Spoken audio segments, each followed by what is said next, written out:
जब से होरी के घर में गाय आ गई है, घर की श्री ही कुछ और हो गई है। धनिया का घमंड तो उसके संभाल से बाहर हो जाता है। जब देखो गाय की चर्चा। भूसा छिंच गया था, ऊख में थोड़ी सी चरी बो दी गई थी, उसी की कुद्दी काट कर जानवरों को खिलाना पड़ता था। आंखें आकाश की ओर लगी रहती थीं कि कब पानी बरसे और घास निकले। आधा आषाढ़ बीत गया और वर्षा न हुई। सहसा एक दिन बादल उठे और आषाढ़ का पहला दौंगड़ा गिरा।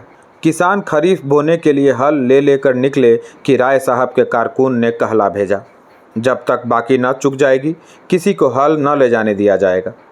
किसानों पर जैसे वज्रपात हो गया। और कभी तो इतनी कड़ाई न होती थी, अब की वह कैसा हुक्म। कोई गांव छोड़कर भागा थोड़े ही जाता है। अगर खेतों में हल न चले तो रुपए कहाँ से आ जाएंगे। निकालेंगे तो खेत ही से। सब मिलकर कारकुन के पास जाकर रोए। कारकुन का नाम था पंडित नोखेराम। आदमी बुरे न थे, मगर मालिक का हुक्म था, उसे कैसे टालें। अभी उस दिन राय साहब ने होरी से कैसी दया और धर्म की बातें की थी, और आज आसामियों पर यह जुल्म। होरी मालिक के पास जाने को तैयार हुआ, लेकिन फिर सोचा उन्होंने कारकुन को एक बार जो हुक्म दे दिया उसे क्यों टालने लगे। वह अगुआ बनकर क्यों बुरा बने। जब और कोई कुछ नहीं बोलता तो वही आग में क्यों कूदे। जो सबके सिर पड़ेगी वह भी झेल लेगा। किसानों में खलबली मची हुई थी। सभी गांव के महाजनों के पास रुपए के लिए दौड़े। गांव में मंगड़ू शाह की आजकल चढ़ी हुई थी। इस साल सन में उसे अच्छा फायदा हुआ था। गेहूं और अलसी में भी उसने कुछ कम नहीं कमाया था। पंडित दाता दिन और दुलारी सहुआइन भी लेन देन करती थी। सबसे बड़े महाजन थे झिंगुड़ी सिंह। वह शहर के बड़े महाजन के एजेंट थे। उनके नीचे कई आदमी और थे जो आसपास के देहातों में घूम घूम कर लेन देन करते थे। इनके उपरांत और भी कई छोटे मोटे महाजन थे जो 2 आने रुपए ब्याज पर बिना लिखा पढ़ी के रुपए देते थे। गांव वालों को लेन देन का कुछ ऐसा शौक था कि जिनके पास 10-20 रुपए जमा हो जाते वही महाजन बन बैठता था। एक समय होरी ने भी महाजनी की थी। उसी का यह प्रभाव था कि लोग अभी तक यही समझते थे कि होरी के पास दबे हुए रुपए हैं। आखिर वह धन गया कहाँ। बंटवारे में निकला नहीं। होरी ने कोई तीर्थ व्रत भोज किया नहीं। गया तो कहाँ गया। जूते जाने पर भी उनके घट्टे बने रहते हैं। किसी ने किसी देवता को सीधा किया, किसी ने किसी को। किसी ने आना रुपया ब्याज देना स्वीकार किया, किसी ने 2 आना। होरी में आत्मसम्मान का सर्वथा लोप न हुआ था। जिन लोगों के रुपए उस पर बाकी थे उनके पास कौन मुंह लेकर जाए। झिंगुरी सिंह के सिवा उसे और कोई न सूझा। वह पक्का कागज़ लिखाते थे, नजराना अलग लेते थे, दस्तूरी अलग, स्टाम्प की लिखाई अलग। उस पर 1 साल का ब्याज पेशगी काट कर रुपया देते थे। 25 रुपये का कागज़ लिखा तो मुश्किल से 17 रुपये हाथ लगते थे। मगर इस गाढ़े समय में और क्या किया जाए। राय साहब की ज़बरदस्ती है, नहीं इस समय किसी के सामने क्यों हाथ फैलाना पड़ता। झिंगुरी सिंह बैठे दातून कर रहे थे। नाटे मोटे, खलवाट, काले, लंबी नाक और बड़ी बड़ी मूँछों वाले आदमी थे, बिल्कुल विदूषक जैसे। और थे भी बड़े हंसोड़। इस गांव को अपनी ससुराल बनाकर मर्दों से साले या ससुर और औरतों से साले या सलहज का नाता जोड़ लिया था। रास्ते में लड़के उन्हें चिढ़ाते, पंडित जी पाल लगी, और झिंगुरी सिंह उन्हें चटपट आशीर्वाद देते, तुम्हारी आंखें फूटें, घुटना टूटे, मिर्गी आए, घर में आग लग जाए आदि। लड़के इस आशीर्वाद से कभी ना आघाते थे, मगर लेन देन में बड़े कठोर थे। होरी ने सलाम करके अपनी विपत्ति कथा सुनाई। झिंगुरी सिंह ने मुस्कुरा कर कहा, वह सब पुराना रुपया क्या कर डाला। पुराने रुपए होते ठाकुर तो महाजनी से अपना लगाना छुड़ा लेता, कि सूद भरते किसी को अच्छा लगता है। गढ़े रुपए न निकले हैं, चाहे सूद कितना ही देना पड़े। तुम लोगों की यही नीति है। कहाँ के गढ़े रुपए बाबू साहब, खाने को तो होता नहीं। लड़का जवान हो गया, ब्याह का कहीं ठिकाना नहीं। बड़ी लड़की भी ब्याहने जोश हो गई। रुपए होते तो किस दिन के लिए गाड़ रखते। झिंगुड़ी सिंह ने जब से उसके द्वार पर गाय देखी थी उस पर दांत लगाए हुए थे।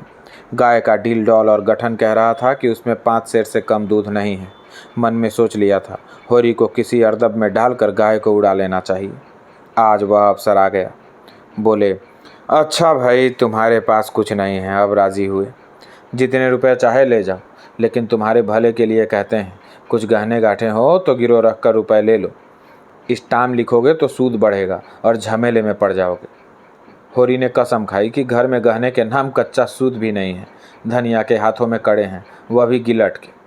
झिंगुरी सिंह ने सहानुभूति का रंग मुंह पर पोत कर कहा, तो एक बात करो, यह नई गाय जो लाए हो इसे हमारे हाथ बेच दो, सूद स्टाम्प सब झगड़ों से बच जाओ। 4 आदमी जो दाम कहें वह हमसे ले लो। हम जानते हैं तुम उसे अपने शौक से लाए हो और बेचना नहीं चाहते, लेकिन यह संकट तो टालना ही पड़ेगा। होरी ने पहले तो इस प्रस्ताव पर हंसा, उस पर शांत मन के विचार भी न करना चाहता था, लेकिन ठाकुर ने ऊंच नीच सुझाया, महाजनी के हथकंडों का ऐसा भीषण रूप दिखाया कि उसके मन में भी यह बात बैठ गई। ठाकुर ठीक ही तो कहते हैं, जब हाथ में रुपए आ जाएं, गाय ले लेना। 30 रुपये का कागज़ लिखने पर कहीं 25 रुपये मिलेंगे। 3-4 साल तक न दिए गए तो पूरे 100 हो जाएंगे। पहले का अनुभव यही बता रहा था कि कर्ज वह मेहमान है जो एक बार आकर जाने का नाम नहीं लेता। मैं घर जाकर सबसे सलाह कर लूं तो बताऊं? सलाह नहीं करना है, उनसे कह देना है कि रुपए उधार लेने में अपनी बर्बादी के सिवा और कुछ नहीं। मैं समझ रहा हूं ठाकुर, अभी आके जवाब देता हूं। लेकिन घर आकर उसने ज्यों ही वह प्रस्ताव किया कि कोहराम मच गया। धनिया तो कम चिल्लाई, दोनों लड़कियों ने तो दुनिया सिर पर उठा ली। नहीं देते अपनी गाय, रुपए जहाँ से चाहो लाओ। सोना ने तो यहाँ तक कह डाला, इससे तो कहीं अच्छा है मुझे बेच डालो, गाय से कुछ बेसी ही मिल जाएगा। होरी असमंजस में पड़ गया। दोनों लड़कियां सचमुच गाय पर जान देती थीं। रूपा तो उसके गले से लिपट जाती थी और बिना उसे खिलाए कौर मुंह में न डालती थी। गाय कितने प्यार से उसका हाथ चाटती थी, कितनी स्नेह भरी आंखों से उसे देखती थी। उसका बछड़ा कितना सुंदर होगा। अभी से उसका नामकरण हो गया था मटरू।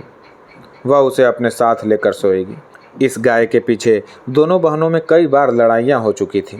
सोना कहती मुझे ज़्यादा चाहती है, रूपा कहती मुझे। इसका निर्णय अभी तक न हो सका था और दोनों दावे कायम थे। मगर होरी ने आगा पीछा सुझाकर आखिर धनिया को किसी तरह राजी कर लिया। एक मित्र से गाय उधार लेकर बेच देना भी बहुत ही वैसी बात है, लेकिन विपत में तो आदमी का धर्म तक चला जाता है। यह कौन सी बड़ी बात है? ऐसा न हो तो लोग विपत से इतना डरे क्यों? गोबर ने भी विशेष आपत्ति न की। वह आजकल दूसरी ही धुन में मस्त था। यह तय किया कि जब दोनों लड़कियां रात को सो जाएं, तो गाय झिंगुरी सिंह के पास पहुंचा दी जाए। दिन किसी तरह कट गया। सांझ हुई। दोनों लड़कियां 8 बजते बजते खा पी कर सो गईं। गोबर इस करुण दृश्य से भागकर कहीं चला गया था। वह गाय को जाते कैसे देख सकेगा? अपने आंसुओं को कैसे रोक सकेगा? होरी भी ऊपर ही से कठोर बना हुआ था। मन उसका चंचल था। ऐसा कोई माई का लाल नहीं जो इस वक्त उसे 25 रुपये उधार दे दे, चाहे फिर 50 रुपये ही ले ले। वह गाय के सामने जाकर खड़ा हुआ तो उसे ऐसा जान पड़ा कि उसकी काली काली सजीव आंखों में आंसू भरे हुए हैं और वह कह रही है, क्या 4 दिन में तुम्हारा मन मुझसे भर गया? तुमने तो वचन दिया था कि जीते जी इसे न बेचूंगा।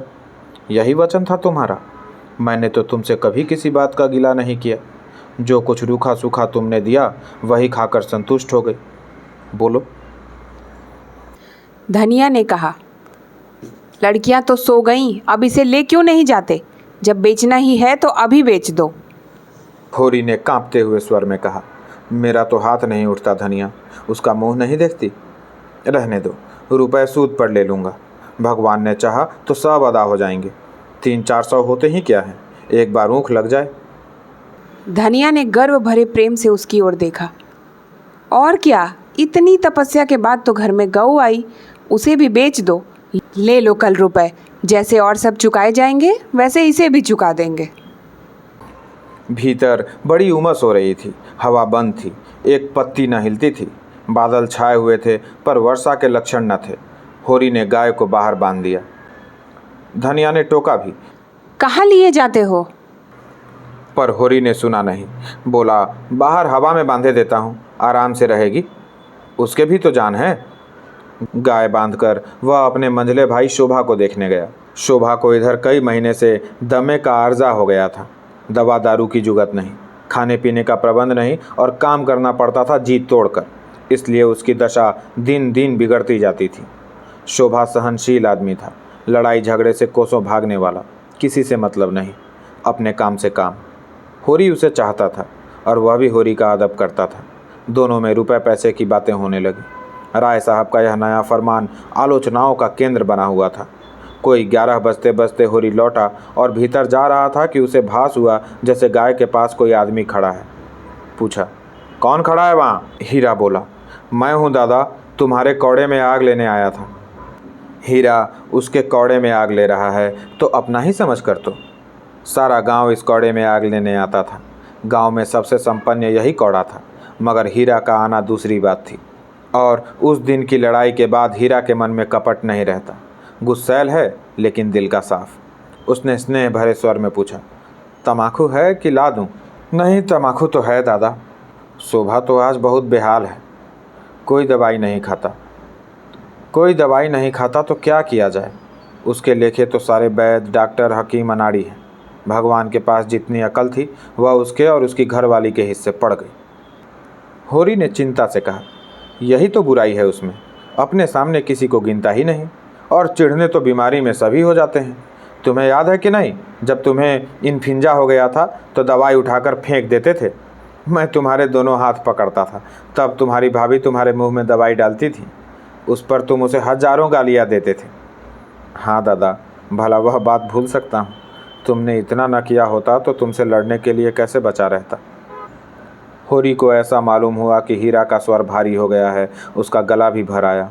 बेटा, लड़ाई झगड़ा तो जिंदगी का धर्म है। इससे जो अपने हैं वह पराये थोड़े ही हो जाते हैं। जब घर में 4 आदमी रहते हैं तभी तो लड़ाई झगड़े भी होते हैं।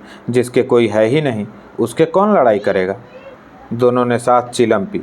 तब हीरा अपने घर गया। होरी अंदर भोजन करने चला।